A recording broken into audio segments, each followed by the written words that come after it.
Do you want to draw? Are you an aspiring artist but you don't know where to start? Art is something that has been in your mind for a long time. Look no further, this is the right video for you. I'm a digital artist with more than a year of experience. Over the months, I've had fun learning how to draw, and now I understand the basic fundamentals when it comes to drawing. I've learned something crucial that I want to share with like-minded creatives out there. As long as you have limbs, you can draw. If you are able to write, then you'll be able to draw. If you have a good handwriting, then drawing shouldn't be a problem for you. Oh, okay. But you get the point. You don't necessarily need talent. You just need the right steps to guide you through your art process. So I brought my digital painting process. Number 1, always use a reference. I think we all know the reason. Know the reason, right? We don't.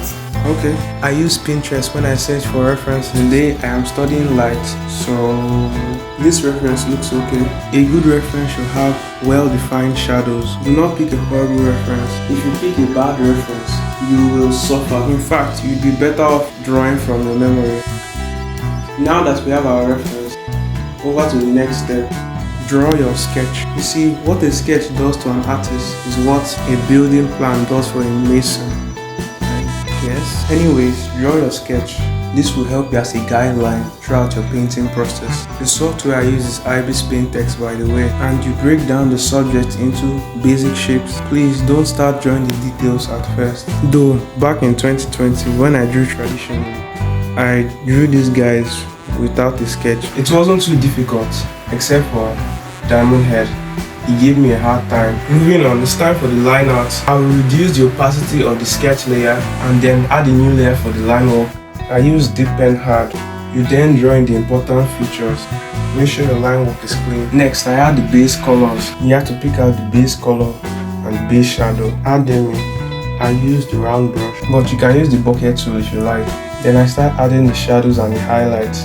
Don't be focused on the details at first. We are going from big to small. Gently blend it in with the blurring tool. Please don't overdo it to smudge the whole thing together. Now you add in the final touches.